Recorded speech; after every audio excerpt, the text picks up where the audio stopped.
औज़ुबिल्लाहिमिनश्शैतानिर्रजीम बिस्मिल्लाहिर्रहमानिर्रहीम। अस्सलाम वालेकुम दोस्तों, मैं हूं मुफीद रज़ा और आप लोग देख रहे हैं 24/7 टीचर्स ऑनलाइन यूट्यूब चैनल।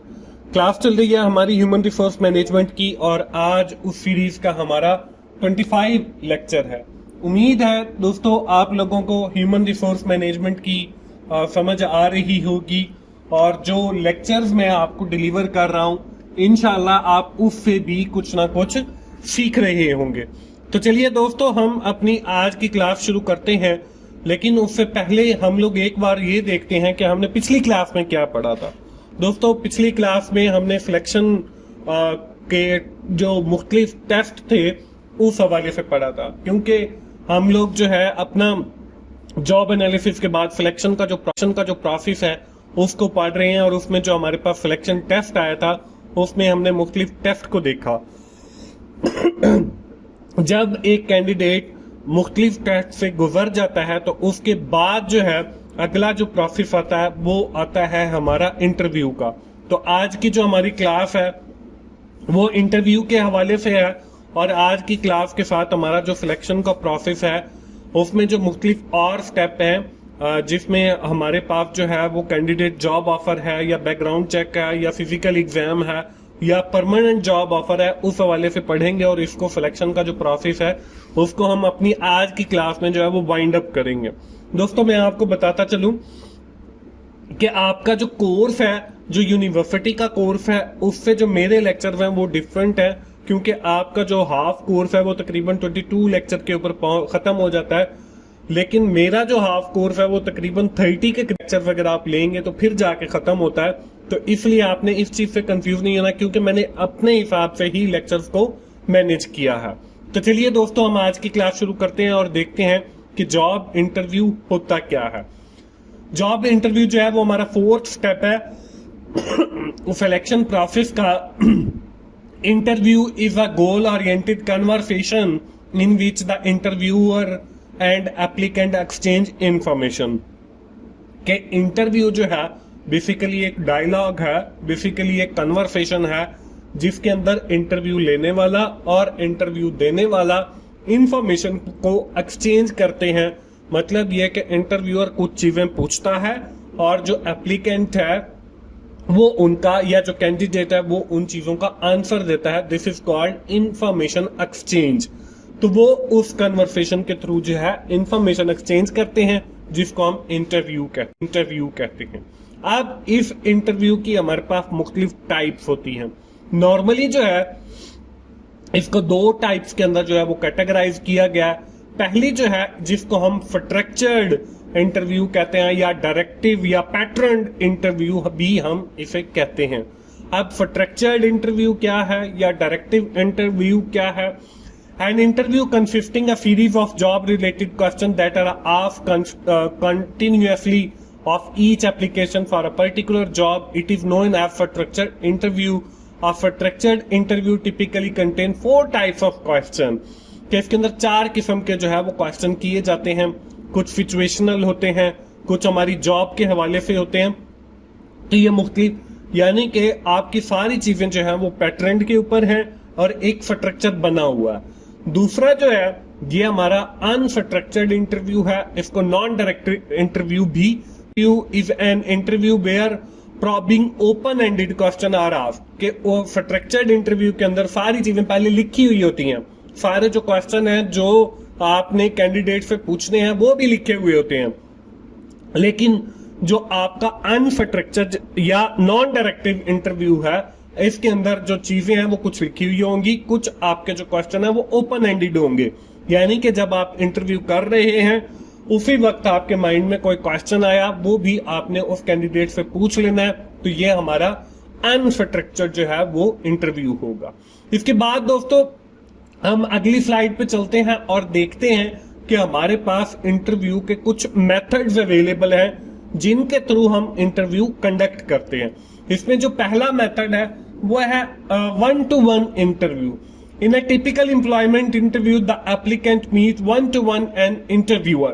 कि आप जो है डायरेक्टली जाके इंटरव्यूअर से मिलते हैं वरना नॉर्मली ऑर्गेनाइजेशन के अंदर ये होता है कि वो अपने नॉमिनी पर्सन को बिठा देते हैं, जिनसे आप एक पैनल बिठा देते हैं, ग्रुप ऑफ पीपल बिठा देते हैं जो आपका इंटरव्यू करते हैं। लेकिन इस टाइप के अंदर जो है सिर्फ एक कैंडिडेट है और एक इंटरव्यूअर है, उनके दरमियान जो है वो इंफॉर्मेशन एक्सचेंज होगी। तो ये आपका 1-to-1 जो है इंटरव्यू होगा। इसको नॉर्मली हम फेस टू फेस इंटरव्यू भी कहते हैं।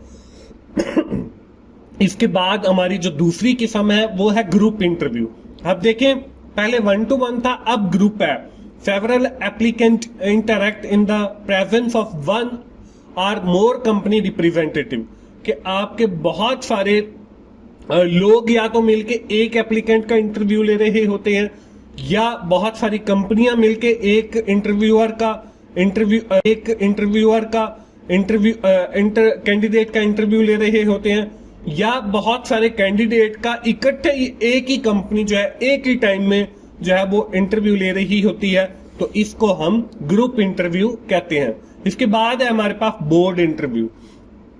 One candidate is invited for a several representative of the firm, कि आपकी फर्म के बोर्ड ऑफ डायरेक्टर्स बैठे हुए हैं बहुत सारे लोग, और वो एक ही कैंडिडेट को कॉल करते हैं 1 by 1 और फिर उसका इंटरव्यू लेते हैं। तो ये हमारा बोर्ड इंटरव्यू है, और नॉर्मली ये आपका बोर्ड ऑफ डायरेक्टर्स जो है वो कंडक्ट करते हैं। इसके बाद है आखिरी stress interview. Intentionally create an anxiety to determine how an applicant will create to stress on a job. Normally वो वहां पे स्ट्रेस वाला माहौल क्रिएट करेंगे, यानी कि क्रॉस क्वेश्चनिंग हो सकती है, या अभी आप एक क्वेश्चन का जवाब दे रहे हैं, एकदम से आपको दूसरा क्वेश्चन आ गया, एकदम से आपको तीसरा क्वेश्चन आ गया, एकदम से आपको चौथा क्वेश्चन है, यानी कि वो स्ट्रेस क्रिएट करते हैं और फिर वो देखते हैं कि आप उस स्ट्रेस के अंदर उस जॉब को कैसे परफॉर्म करते हैं। तो ये हमारे पास हो जाएगा स्ट्रेस इंटरव्यू। अब जब भी हम कोई इंटरव्यू कंडक्ट करते हैं तो उसमें इंटरव्यूइंग के दौरान कुछ मिस्टेक्स हो जाती हैं, तो हमने नॉर्मली कोशिश ये करनी है कि कैसे हम उन मिस्टेक्स को जो है ओवरकम कर सकते हैं। तो यहाँ पे है how to avoid the common interviewing mistake. इसमें जो पहली है वो है स्नैप जजमेंट। अब स्नैप जजमेंट ये नाम से ही जाहिर है कि आपको जो है कोई एक बुरी चीज नजर आई और आप उसकी बेस के ऊपर जो है उस कैंडिडेट के हवाले से कुछ जजमेंट बना लेते हैं कि ये कैंडिडेट को हमने सिलेक्ट नहीं करना, हालांकि वो काबिल होता है, उसके पास स्किल्स होती हैं। तो इसको हम थोड़ा this is where the interviewer jumps to the conclusion and about the candidate during the first few minutes of the interview, कि अभी उस कैंडिडेट को आए हुए 1 ही मिनट हुआ है, उसने फॉर एग्जाम्पल आपसे परमिशन नहीं ली आने की या बैठने की परमिशन नहीं ली। On the basis of this आप उसके बारे में जजमेंट दे देते हैं कि जी ये कैंडिडेट जो है इस जॉब को परफॉर्म नहीं कर सकता। ये भी हो सकता है कि वो परमिशन लेना भूल गया हो, तो आपने कोई स्नैप जजमेंट जो है वो उसके बारे में कायम नहीं करनी। तो ये इस मिस्टेक से जो है आपने अवॉइड करना है। इसके बाद जो दूसरी है वो है negative emphasis. When an interviewer have received a negative information about the candidate through the reference or other source, he or she will almost always view the candidate negatively. कि आपको पता चला जी कि एक जो कैंडिडेट है किसी रेफरेंस के थ्रू कि जी वो सिगरेट पीता है, ने उस चीज को पहले कंफर्म करना है और फिर उसके बारे में कोई राय कायम करनी है।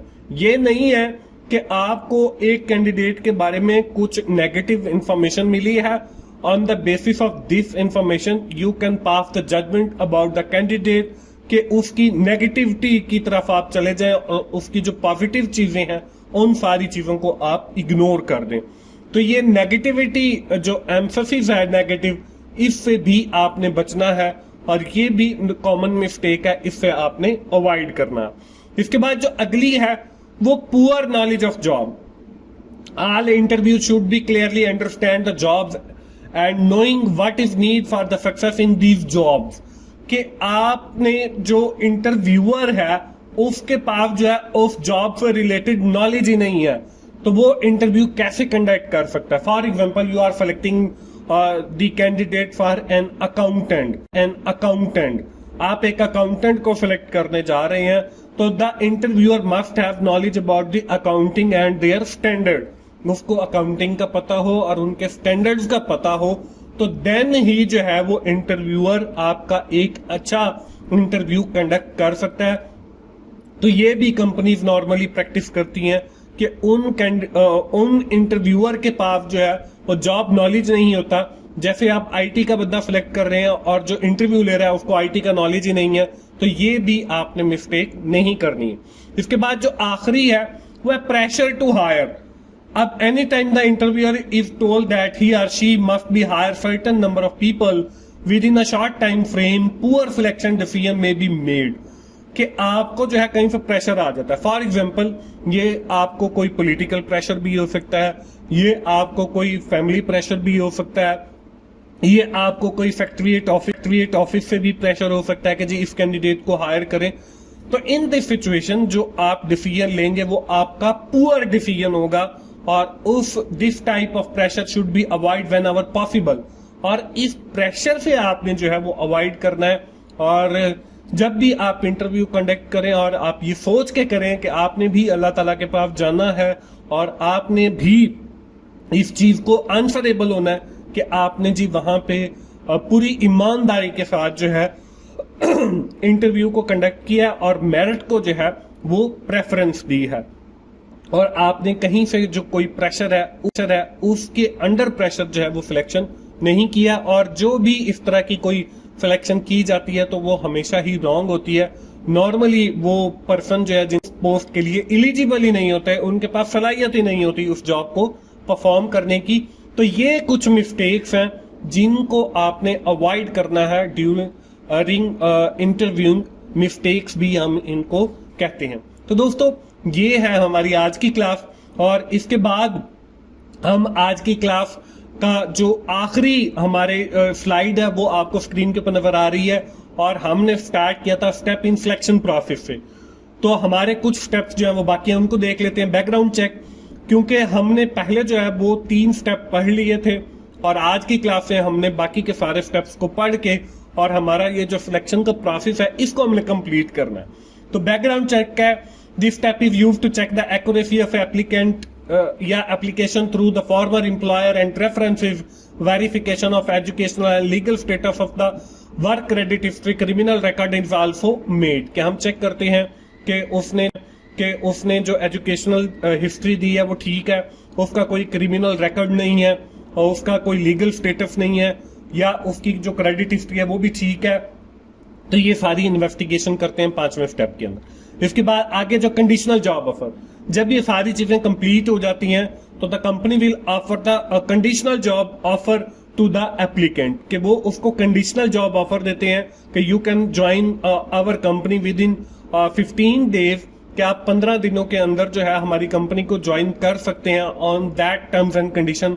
और वो उस लेटर के ऊपर वो सारी टर्म्स एंड कंडीशंस भी लिखी हुई होती हैं, और उसके साथ ये भी लिखा हुआ होता है कि फिजिकल टेस्ट भी जो है आपका परफॉर्म, फिजिकल टेस्ट को जो है मेडिकल एग्जामिनेशन भी कहते हैं। इसके बाद जो है वो वही फिजिकल एग्जाम आ जाता है या मेडिकल टेस्ट आ जाता है। After the decision have been made to the extend of a job offer, the next phase of the selection process involve the completion of the physical examination or medical test for the successful applicant, कि जो successful candidate होते हैं उनका फिर वो physical test लिया जाता है या उनका मेडिकल एग्जामिनेशन करवाया जाता है। इसके बाद जो है उसे परमानेंट जॉब ऑफर की जाती है। If the physical test exam provide eligible of the candidate as per the requirement of the job, final offer is made to the applicant by the concerned department or supervisor in concerned department, कि उस concerned department से normally जो आपका human resource department होता है ये आपका जो है वो परमानेंट जॉब ऑफर लेटर जो है वो आपको देता है, और उसके बाद जो है आप कंपनी ज्वाइन करते हैं। आज की क्लास के साथ जो है दोस्तों हमने जॉब एनालिसिस से शुरू किया, फिर हमने रिक्रूटमेंट को पढ़ा, फिर हमने सिलेक्शन के ऊपर 2-3 क्लासेस पढ़ी। अब जो कैंडिडेट है वो फाइनल जो है वो सिलेक्ट हो गया, और आगे कंपनी में जाके उसके साथ क्या होता है, उसकी सोशलाइजेशन होती है, तो ये हम आइंदा आने वाली क्लास के अंदर पढ़ेंगे कि फाइनल सिलेक्शन के बाद आगे क्या प्रोसेस होता है। तो चलिए दोस्तों, हम आज की क्लास यहीं पे खत्म करते हैं। और आज की क्लास का हमने इख्तिताम किया कि हमारा जो सिलेक्शन का प्रोसेस था उसके साथ, और आखिर के अंदर हमने एक कैंडिडेट को सिलेक्ट कर लिया। अब आगे उसके साथ क्या होगा वो इंशाल्लाह हम आइंदा आने वाली क्लास के अंदर पढ़ेंगे। आज की क्लास हम यहीं पे खत्म करते हैं और आखिर में मैं यही कहूंगा कि अगर मेरी वीडियोस आपको अच्छी लग रही हैं तो आपने लाइक कीजिए, अपने दोस्तों के साथ शेयर करें, कमेंट भी किया करें और मेरे चैनल को सब्सक्राइब करें ताकि मेरी हर आने वाली वीडियो आप लोगों तक पहुंच सके और आप उससे सीख सकें। दोस्तों मिलते हैं अगली क्लास में।